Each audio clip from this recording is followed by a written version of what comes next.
बांकीर ऐतिह्य नैवाणिज्य केन्द्र वैदेश्वर त्रिकुट तीर्थ महोत्सव नवेम्बर 4 तारिख आरंभ हो गुरुवार संध्यार उद्यापित हो जाइछि।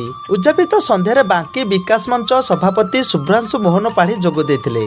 द्वितीय संध्यार मुख्य अतिथि भाव बांकीर पूर्वतन विधायक डॉक्टर देवाशीष पट्टनायक जोगदान करी नैवाणिज्य केन्द्र वैदेश्वर सांस्कृतिक ऐतिह्य दया और क्षमार मूर्तिमंत प्रतीक त्रिकुटधाम पर्यटन केन्द्र सबुज क्षेत्र उपरे आलोकपात करथिले। प्रथम संध्यारे बांकी ब्लॉक अध्यक्षा पुष्पलता सामंत जोगदान करी बदेश्वर एक ऐतिहासिक और पौराणिक क्षेत्र रूपे वर्णना करथिले। बहुत आनंदित अच्छी बदेश्वर महाप्रभु पाखे मुझे प्रार्थना करुच्ची बदेश्वर लोक मान भाई भौणी मौसा मास आशीर्वाद एमती रखी था एपरी दिन को दिन मान वर्ष को भल भल उन्नति हो बदेश्वर। हाँ प्रभु का आशीर्वाद हेले सरकार निश्चय किसी उन्नति करेंगे।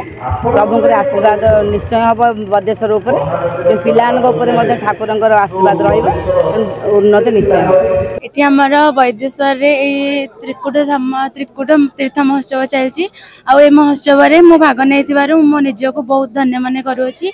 एवं आमर यहाँ गोटे सांस्कृतिक कार्यक्रम आम ओडिशा होची कला संस्कृतिर कहबा गले आम ओडिशा होची कला संस्कृतिर उदाहरण। उद्यापनी सभा प्रारंभ में वैद्यनाथ युव परिषदर कलाकार माने स्वागत संगीत परिवेषण करथिले। महोत्सव संपादक रवि नारायण मंगराज अतिथि भाव परिचय प्रदान करथिबा बेले प्रधान शिक्षक प्रेमानंद बेहरा सांस्कृतिक कार्यक्रम परिचालना करथिले। बहुत बहुत प्रशंसा जहाँ कहले भी कमी पड़िबो। आज प्रथम ये जो महोत्सव इथर एवर्ष करिकी पिला माने जो भली ढंगरे करिसंती एवं जो भली एनकरेजिंग क्राउड वैदेश्वरवासी जो भलिया ढंगरे ये कार्यक्रम करिसंती युव समाज एवं लोक माने जो भलिया सहयोग करिसंती अत्यंत प्रशंसनीय। ये जदि आरंभ ये जो आउ 5 वर्ष पर देखिए ये विराट महोत्सव होगी बाहर। कटक जिला बांकीरू मानस रंजन साहू का रिपोर्ट न्यूज मोडिया।